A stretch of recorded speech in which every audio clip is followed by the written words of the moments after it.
Hello, everybody. So what's on my mind this week is this idea that learning is a generative activity. And there are a number of people who've written about this. For example, there's a fabulous guy called Arthur Shimomura who wrote this paper called Marge, a whole brain model for learning, where he talks about learning being generative. And there's also a fabulous book by Fiorella and Mayer where they talk about learning as a generative activity. And when I first came across this idea, I realized that, after 30 years of teaching, I'd never heard of it before. And I find it incredibly insightful when I'm doing training with people. So what is it? It's essentially this idea that when you're learning something, you kind of stop making an effort to learn if you already think that you know something. So if I was to think I know, if I look at a document and I recognize everything on there, it could be, let me say some actors' names and their faces, and they're all labeled underneath. I might say, yeah, I get that. That's their name. That's the face, that's true, and I recognize everything on there. So I go, yeah, I know those things because I can see them. But that's not generative. To really know if you know something, you have to take away all the sources and generate it from your long-term memory and actually think, do I know it? So a generative activity would be, okay, it might be a stimulus like the face of an actor, and I have to generate, do I know their name? And think, do I know it? And say that and say it out loud. Or it could be to organize the whole set of names and faces, to organize them so that they match. That would be a generative process because it would require me producing some knowledge. And this is one of the things I think has been missing from my training as a teacher, and I found it so useful, is thinking about everything you do in a classroom through the lens of generative learning. Is it generative? Are you making the students think using knowledge that they have rather than the stuff they can see around them? And it's as simple as things like I've seen teachers do quizzing in a class where they allow the kids to look up all the answers in their book. Like, do you know the answer to this? And they'll flick through the book to find the answer and they'll produce the answer and the teacher's already pleased with them. But it's not a generative process. Or it could be filling in a table of, say, something to do with history. And it's all the facts about a story in history. But all the facts and all the ideas are already there. They're just, they all have to do is go boom, boom, boom. And to be honest with you, even without really knowing anything about that subject, you could do the task. And I sit in the lesson doing the task with the kids because it can be done. So anything which can be done without really knowing anything isn't sufficiently generative. Another one would be, say, languages lessons. You've just learned some new phrases in Spanish. And I've seen lessons where the kids have got all their phrases in front of them in their books, and they are just practicing saying them. But it's not generative. They don't have to remember any of the phrases. They just can read them out. And whereas a more generative process would be, say, okay, guys, this is a bit more difficult. Well, let's close the book and see what you can do. And that really forces you to think, well, can I say, last weekend I went to the cinema with my friends from memory. And it's harder initially, but actually, if that's the standard all the time, you get better at doing that and you learn in a deeper way. So that to me is such a powerful and simple idea that learning should be generative, that it's about producing stuff you already think you know and then evaluating whether it's correct and practicing doing that better and better without constantly scaffolding, constantly giving kids the crutch of having the resources to look at, making them feel, sort of deluding them into thinking they know stuff they don't actually know. And so that's the kind of the thing that's on my mind at the moment, because it's such a strong principle. And yet I find teachers, like I haven't even heard of the terminology and aren't even really thinking in that way. So there you go. That's my kind of top tip, if you like, for thinking about your practice. Is the learning generative in your lesson? Are you ensuring that it is? And once you start thinking about that, it does really make you a better teacher, I think.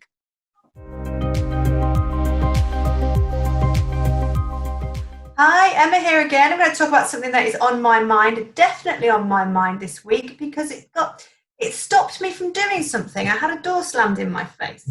I'm going to talk to you about flexible working. But before we talk about flex, I'm going to flip it around and I'm going to talk to you about flexible living, because I don't like the term flexible working. I like the term flexible living. Now, just to clarify what we mean by flexible working, it's not just job sharing. It can be working part-time, it can be working compressed hours, it can be working staggered hours. And not very many people in education work flexibly, or not as many as they could. And it can be very discouraging for people to climb the ladder if they think they haven't got opportunities to work flexibly. And people often ask me, why should we work flexibly in education? And my answer, you might want me to quote loads of facts and figures and loads of resources and cite loads of research. But my answer to why should we work flexibly is, why not? Why not work flexibly in education? Because society, wider society, is changing. Very few people now work a 9 to 5. We work shifts, we work extended hours, we have a 24-hour culture, we have schools that do wraparound care to enable other people to work flexibly, but not necessarily educationalists. So when people ask for flexible working arrangements to flex their living, what we need to recognise as leaders, first of all, is that those people are normally asking for flexible arrangements because they already have a ton on their plate. They are either caring for children, they may have their own health challenges, or a partner, a spouse with a health challenge. And we need to recognise as leaders that we employ people. People are messy, people have lives, people are all different. So actually, people coming with a flexible working request are already juggling a hell of a lot. That's the first thing we need to recognise as leaders. And now I'm going to tell you some numbers. I want the numbers to sink in. 8.6, 13. That's the first pair of numbers. 26.4, 42. That's the next pair of numbers.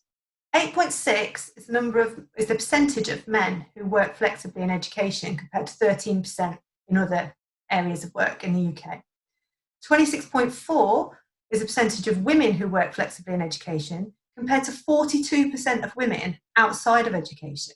The education system has a massive way to go in encouraging more people to work flexibly to reflect the wider world of work. And it's nothing new. I have worked flexibly in education for over 15 years now, as a class teacher, as a senior leader in school, as a head teacher or co-head teacher, and now as a CPD and research lead across a trust. It is nothing new and it can be done. But what we don't want to do is have what we call rigid flexibility, having a one-size-fits-all way of doing flex. It's actually all about communication. And if you think about the old flexi phone cords, what do you have at the end of each end of the cord? You have somebody listening and somebody speaking. So actually setting up flexible working arrangements are all about communication and listening to what people want and what the organisation needs. And then I started thinking about COVID and coronavirus and lockdown and what it can teach us. What it can teach us at the moment is that all these people who think they're working flexibly at home, that is not flexible working. That is definitely not flexible working. Flexible working has sector-changing potential when it's championed, when the leaders have the vision and the confidence to do it, and not just be confined by outdated historical challenges about the infrastructure. At the moment, people trying to work with kids running around their feet and no proper tech system set up and no kind of set working hours, that's not flexible working. So the danger is that we think at the moment that we're working flexibly. We're not. What flexible working does is it retains talent and it provides elasticity as well. If you've got 3 or 4 people working flexibly in your organisation, they can step up and step down as and when the organisation needs them to. Just like my colleague and I, when we had 5 babies in 5 years between us in the co-headship, we upped and downed our days depending on who needed to be in. So there's no one-size-fits-all with flexible working. If there's a one-size-fits-all in your organisation, that's not flexibility, that's rigidity. So every single case needs to be judged on a case-by-case basis. And the reason we need more people working flexibly in education is to enable more people to work flexibly in leadership. Because if the only person who can lead is a person who can work 5 days a week, you've not got a diverse range of voices within the leadership narrative. You've got to have the broadest range of voices to reflect the communities that we serve. Now, lockdown has shown us that this is possible. It's shown us that nothing's impossible. Everything we thought about schools and organisations has been chucked out the window at 3 days' notice. We can change.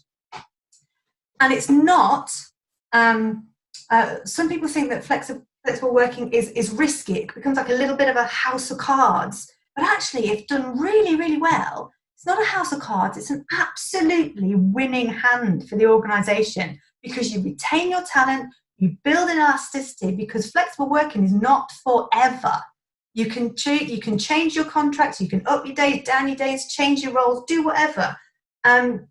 And it's also, in lockdown, taught leaders a hell of a lot about how difficult it is to work remotely and how annoying it is to be contacted on your days off or at the points where you're not working, which is what happens constantly to people like me who are part-time workers. So it's taught leaders a lot about there is no need for knee-jerk emails constantly.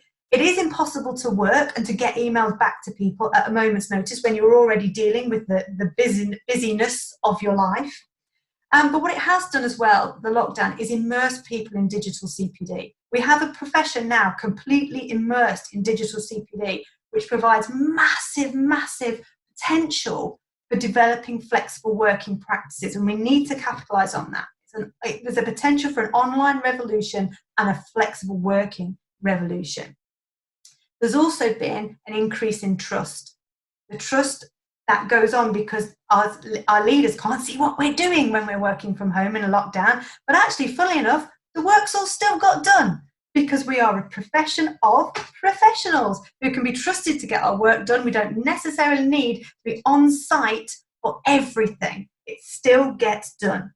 So we have a potential digital revolution, a potential flexible revolution, the opportunity to provide elasticity and innovation within the profession. So I would say to you, what's on my mind is let's get flexy.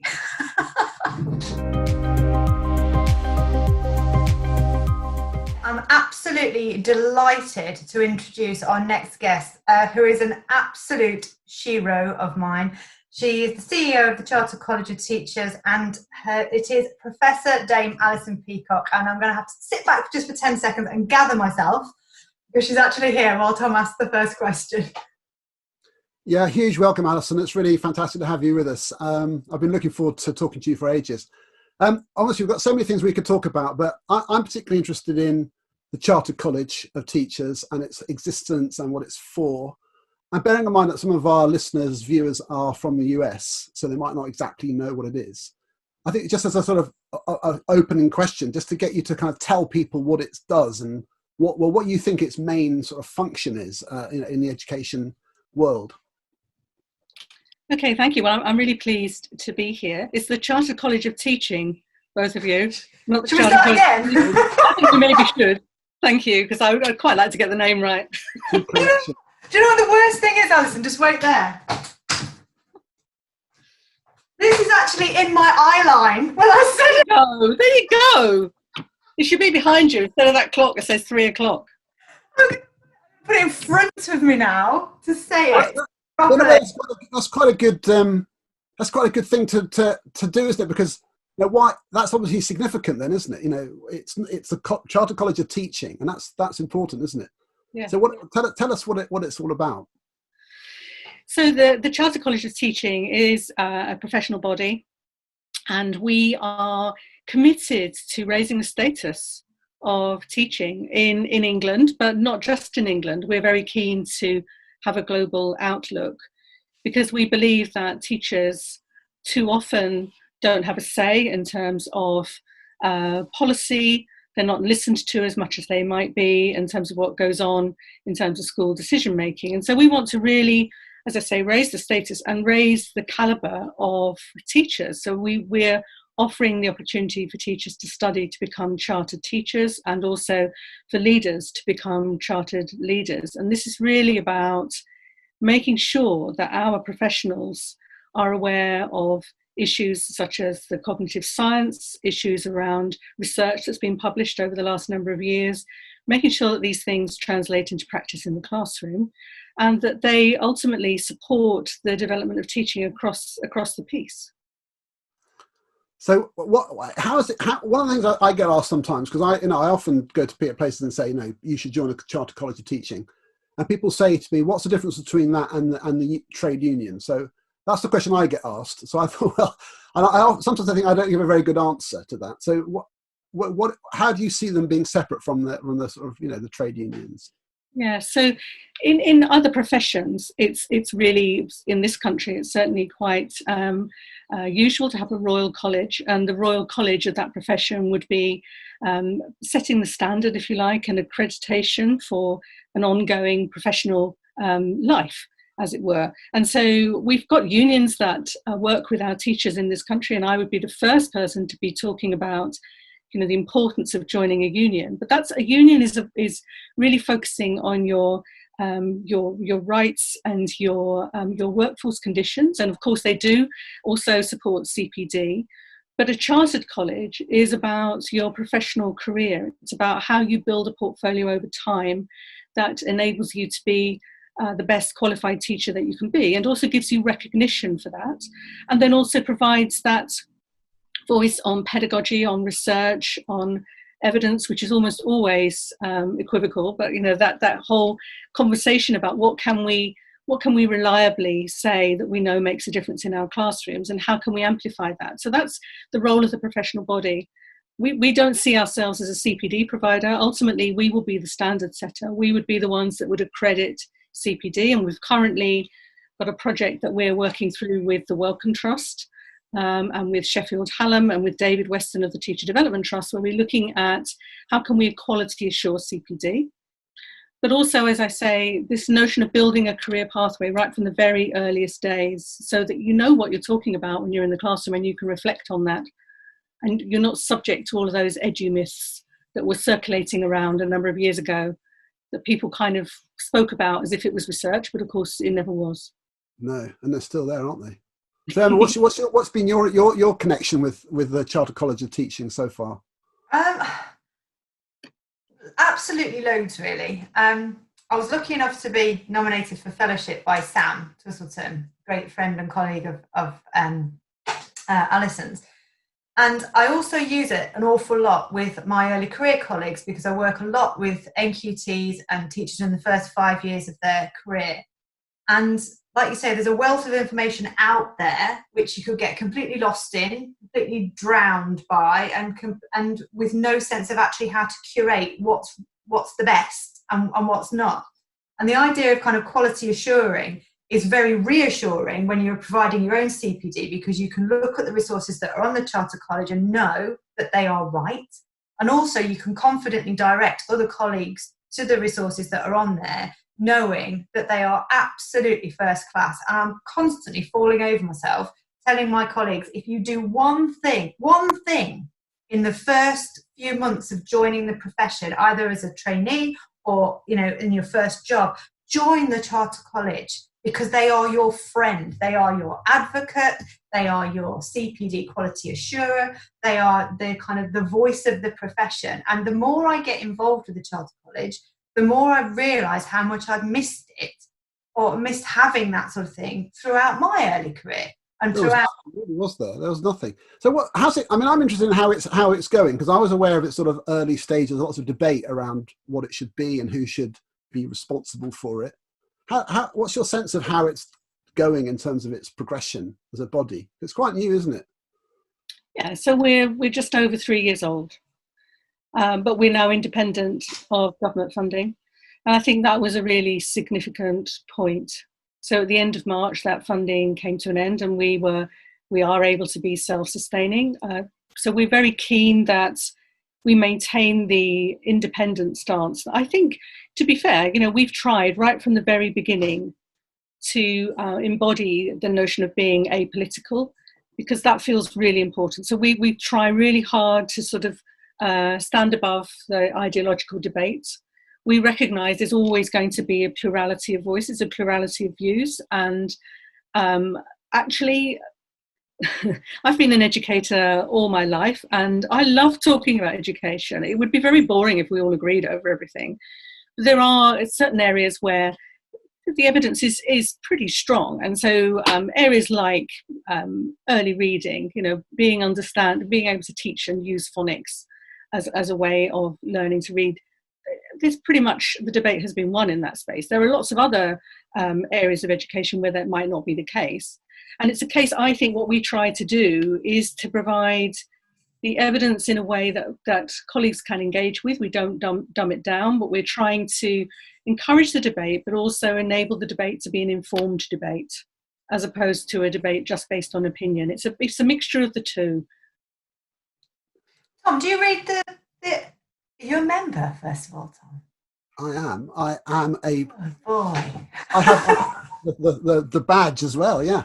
I read the Impact magazine. Look here. I was just about to say that in itself is just absolutely unbelievable in terms of the quality of the articles in there. And what I particularly like is the blend of articles from researchers and kind of science, and then articles that are from practicing educators in school. I think it would be very easy to just have research or just have kind of anecdotal or practical evidence from schools, but that blend is absolutely it's so strong. And especially the early career publication as well.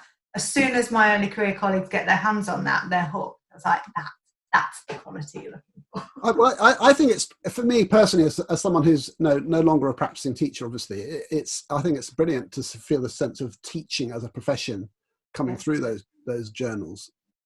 But I'm interested in what your challenges are. So to me it feels like pretty much a no-brainer that if I was a teacher, I'd sign up. But why doesn't everybody just do it? What's stopping people? Is it they don't know about it? Is it they think it's expensive? Or do they feel that it's not run enough by teachers? I mean, these are all things which you pick up.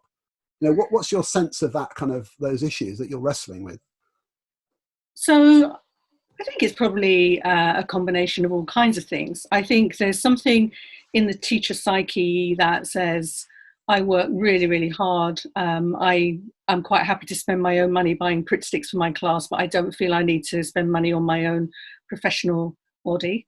Joining a union is what you're told to do right from the start. It feels as though that's the thing that you do. And when you start in your career, people will say to you, you have joined a union, haven't you? Just in case something goes wrong, supposing you fall over with that pair of scissors and someone gets hurt. So there's a kind of a sense of this is what you do. What I would hope for is that, and this is one of the reasons that we're working really closely with teachers as they begin their career, is that teachers, as they come into teaching, it's just the thing you do, just the same as joining a union. You join your professional body.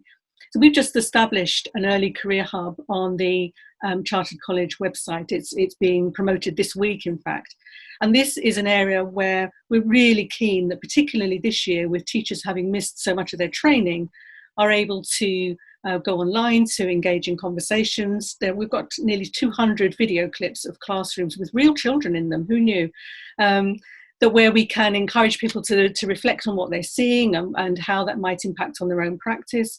We've got lead speakers like Doug Lemov, who spoke, he provided a podcast for us the week before last, and we had several thousand participants on that podcast, and now that's available online for teachers to join. If you're a trainee teacher, it's free. So, there's really no barrier other than a commitment to wanting to improve your practice. That is the only barrier. And for NQTs, it's £1.88 a month. So it's a tiny fee, but there are still those who would say, well, they should provide it for nothing. I don't know who they are because we're a charity, but we can't provide it for nothing, but we're trying to provide it for as close as nothing as we possibly can. It's, the membership is really, I don't think the cost ultimately should be a barrier. I think it's more to do with behaviours that become, this is what you do, and the other teachers tell you this is what you do, and this is how you contribute, because it's our profession.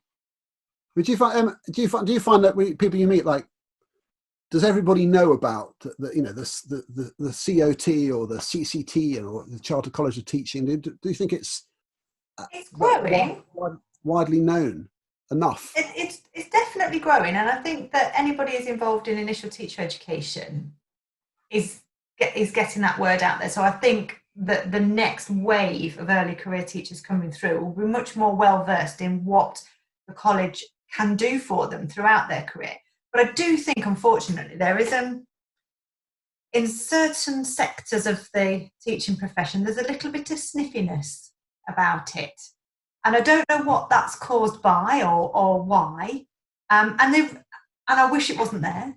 And the more people who get involved with it, I find fewer people who get involved with it who then have that same sniffiness. It's almost like, well, I didn't think of it myself, so I'm not going to be part of it. Rather than actually actually, I'm going to have a look at it. I'm going to become part of it, add my voice to the debate. Because the other thing is, if you don't necessarily agree wholeheartedly with something, then join that conversation and have your voice heard. So that things do become representative. Don't not join something and stand on the sidelines and then complain about something. It's just, to me, that seems ridiculous. So I think that early career colleagues coming through will know more about it. I think anybody who's been involved in the C-Teach programme sings its praises unbelievably. I was talking to a colleague who said she's done doctorates and all sorts, but actually that programme was the most rigorous and wonderful career-changing CPD she's ever had in her career. And I think that once you get involved in it, then you can't help but become an advocate for it. But unfortunately, some people are a bit kind of, it's new, it's different, therefore I don't like it, or I didn't think of it. I'm not going to. Do you come across this sense of teaching, like practicing teachers feeling that they're like, I mean, here we are talking, and I feel I'm tripping up on myself on this because I feel like I'm a teacher, but I don't get paid as a teacher. I'm no longer teaching as such, but I feel like I'm in the profession. And that's a bit of a sort of waffly line to walk, isn't it? And I know there are some people who feel like super passionate about this, that their profession should be represented by people who are doing it, rather than people who perhaps did it before. And what's your view of that? So I think that's fair enough. I mean, I spent my whole career working as a teacher, then as a head teacher. I still consider myself to be a teacher, but I'm not currently running a school. But a lot of the people that we work with, the people who write for us, who write for our journal, are practicing teachers. A lot of the colleagues on our council are practicing teachers. We have reference groups. We run all kinds of activities to make sure, we've just sent out a survey over the last couple of weeks during COVID-19 to hear from teachers about how this is impacting their practice, what they feel they will need to have support with as they come back. So if you were teaching all day long, it would be pretty hard to also run a professional body, I think, and be a good teacher. So clearly there are people who need to be involved in organising this who are not currently teaching. I think that it's a bit of a red herring, really, to say, well, this isn't run by teachers, because everything that we do is informed by what's going on in our classrooms. And we're very respectful of the wide debate that happens. And I think that matters as well. Just this morning, I was on the Jeremy Vine show on Channel 5, probably nobody watching, who knows. But anyway, and they wanted someone to sort of say, well, what if parents aren't sending their children back to school today? What do you think? And I was able to respond both from my perspective of having a career in teaching and having been a head teacher, but also from the perspective of, this is what we're hearing from head teachers all across the land at the minute. This is why we need to support them. They should be trusted. We need to listen to them. Local decisions are being taken, different opinions, different circumstances, different schools, but we should trust the decision that our teachers are making. And that's what a professional body is for. We're here to amplify the voice of the profession. And I think, to be honest, I think I would like to say, I think we've done pretty well. There are lots and lots of organisations that get money from government that just disappear once the money disappears. Yeah. And the fact is that we have been completely resolute from day one that this is an organisation that needs to sustain into the long term on behalf of our teaching profession. And it's around enhancing this notion of what does it mean to be a professional. So of course it is about, intuitive practice, but it's also intuitive practice informed by big ideas and informed by debate and informed by reading and all of the things that, our most engaged teachers want to do. And we all know the cynics who sit in the staff room and say, well, we tried that 35 years ago, I'm not trying that again. But we're not trying to work with those teachers. We want to work with the teachers who are really keen constantly to try and improve their practice and to share their ideas. I meet those teachers all the time. Sometimes I think those teachers, what they need is validation, because they feel, they honestly say this to me, they feel like they've been told off for 30 years. I agree. Because they teach in a fairly traditional way usually, and they feel that that's been scorned, and they feel like they're kind of resentful of the way they've been treated by the profession. So I feel like there are people who are have a sort of built-in wall of cynicism, which I kind of, when you actually unpick reason, you think, well, I kind of understand why. Not everyone's been in a school with great CPD. I'm fascinated by this thing of the quality assurance role, because then that gives you a kind of some power in some way, doesn't it? Like it's like kind of, you're going to have status there. So what's that all about? How are you going to sort of, get involved with school CPD and deal with that? I'm really interested in that.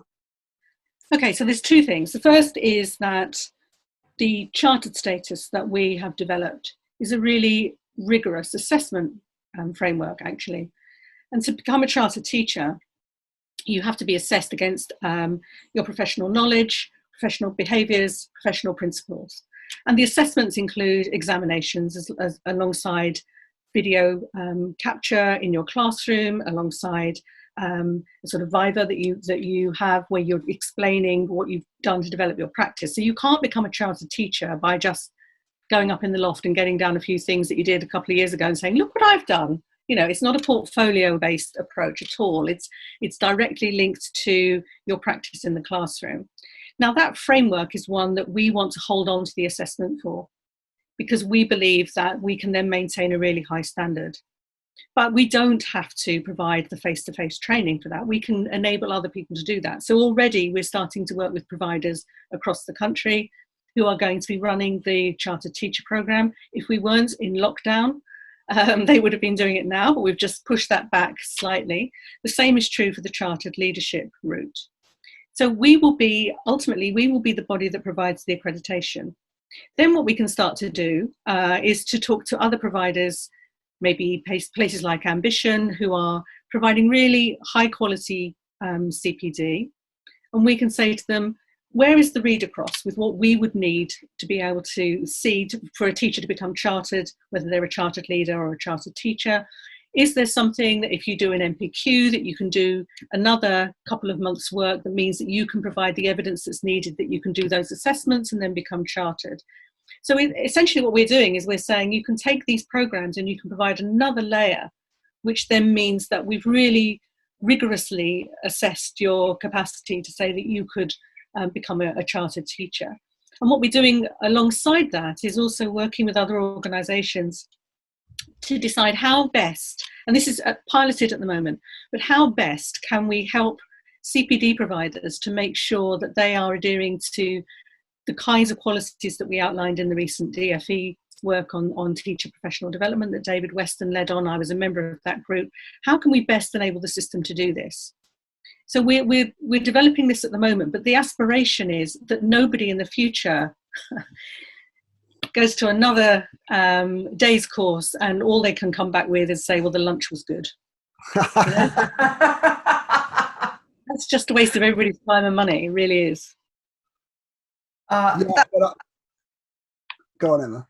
No, I was just going to say that I could listen to Alison all day long, because especially about the quality assurance of the CPD programs. It's so important across the profession. But just before we kind of went, I wanted as well to say thank you for everything that you've done during COVID as well, Alison, because I know you really have been amplifying the voice of the profession, and not to underestimate the impact of the messages that you've been sending out via social media and online, because I know that it's lifted so many people and made them feel that they are not a lone swimmer in a sea of chaos, but actually they are a powerful professional body with a voice. So I just wanted to say thank you before we went. No, well, thank you for saying that. I mean, I would just say on that, you know, when this crisis struck, we were all taken aback, and it was incredibly, still is, but particularly at the beginning, it felt incredibly frightening. And I just remember thinking, what would I do if I was still a head teacher? And I thought, well, what I would try and do is I would provide hope, and I would try to help people to feel buoyed up and to think if one thing had gone well today, that would be worth remembering rather than all the things that hadn't. And so I've tried to build on that from my role at the Chartered College.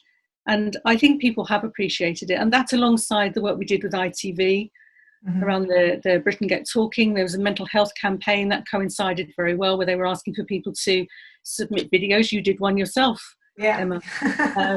And so really trying to help people see that this was a national moment where teachers were actually first responders. You know, we had our health service out there really doing the best they absolutely could, and they've been amazing. But in our communities, who's been there? The teachers have been there.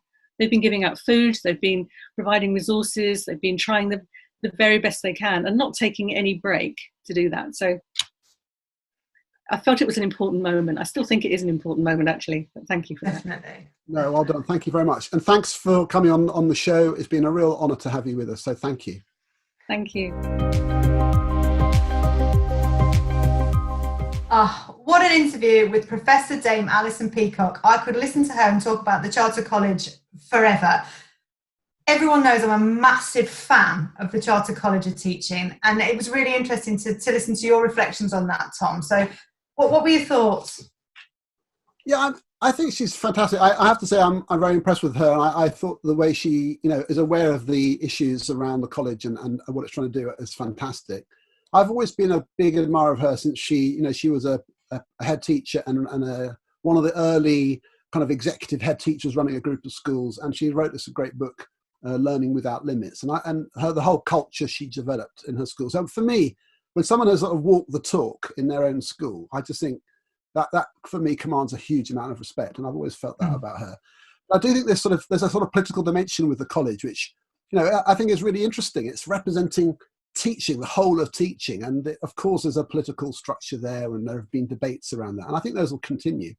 But I think you can't argue with the quality of, say, Impact magazine. It's a proper hardcore, research in paper, magazine, which is full of stuff. And, the quality of that and some of the other things that they've done, I just think, whatever the noises are around it, which are legitimate debates, that what they've delivered so far, and to the point of getting kind of up and running without any more government funding, I think, well, they're delivering, aren't they? And I think that's the deal breaker for me. 100%. I just hope they, and I feel that 3 years. It's amazing, isn't it? How something. Now, in the long run, this will just be we'll seen as the early days. So it really is still very embryonic, and I think that's important to allow it time to kind of fully develop further. I thought she was really, really, sound there, actually. And the potential of the work of the Charter College as well is enormous. I know they work a lot with early career teachers, but with the new Chartered Leadership qualification and the C-Teach qualification, there is the potential there for everybody at every level to contribute their voice, their experience, their learning to the Charter College. And I think, as I said before, I would have loved to have had this, earlier on in my career, because I haven't found anything yet which is even on a par with it, both in terms of CPD and voice and advocacy for the profession. So, as I tell my early career colleagues, if you do one thing, just one thing, go and join the Charter College. Yeah, and I do think, and we discussed this earlier, that if you don't like something, you've got to get involved to shape it. Yeah. Haven't you? It's like you've got to kind of be part of something. And so I love this idea, and I think this is where the international dimension comes in. Of across the world, really, there being every country probably needs this, a sort of ladder of progression that we're constantly developing as teachers.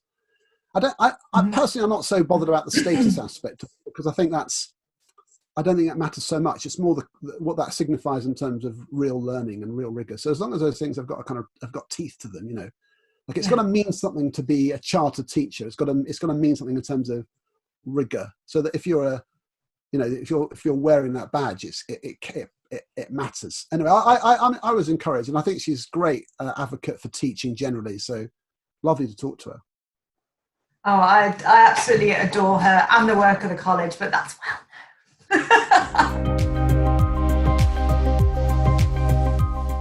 So earlier in the week, we had a fantastic conversation with Professor Dame Alison Peacock, who is the CEO of the Chartered College of Teaching in the UK. And she was brilliant talking about raising the status of the profession, which is essentially what her organisation is doing with a growing membership. And I just thought it was really interesting to think about something we're always mindful of, which is the status of teaching and how we raise the status of teaching. In my ideal world, teaching would be the most highly prized job that you could get into. It would be much more competitive.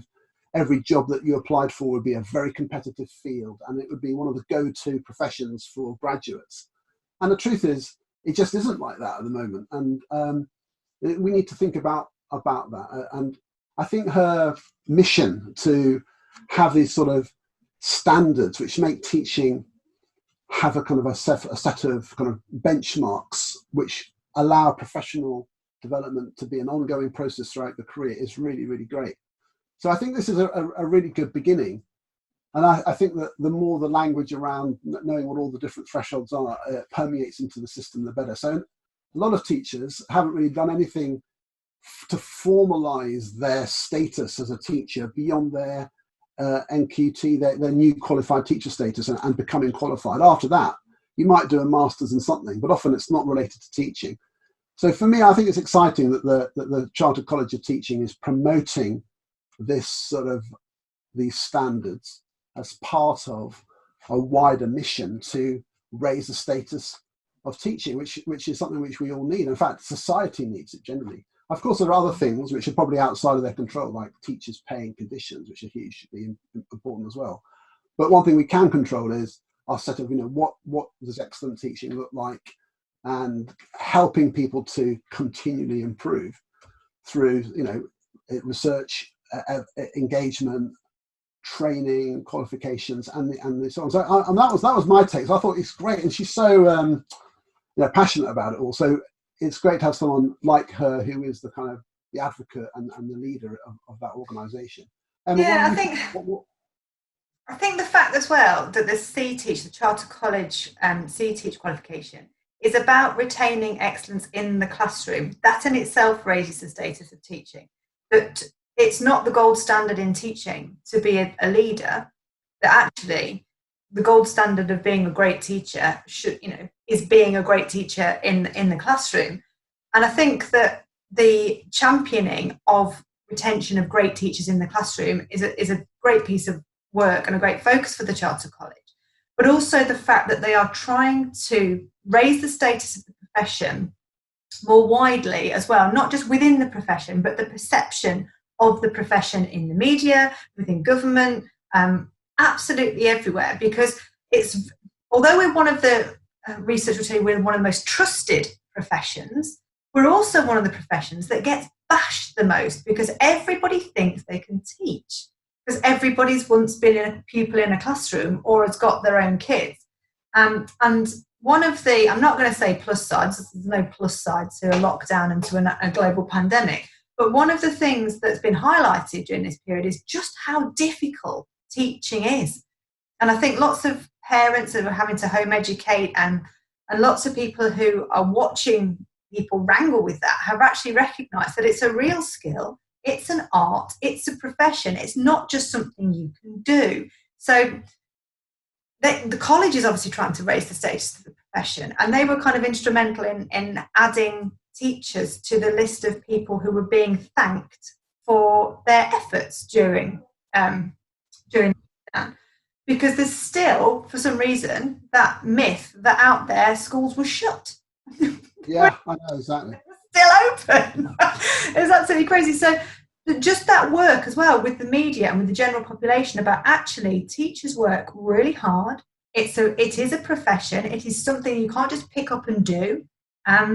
Alongside providing really good quality assured CPD for teachers is a huge benefit to the profession and will raise the status of the profession in terms of perception of it by people who aren't in it, and then progression through it and development within it for the people who actually are educators. Yeah, definitely. So I think that's important. So that, I mean, it's great to have someone on sort of who speaks our language, but yeah, it was really good to speak to. So thanks very much, everybody. Yeah. And hopefully we'll carry on with that theme in future episodes.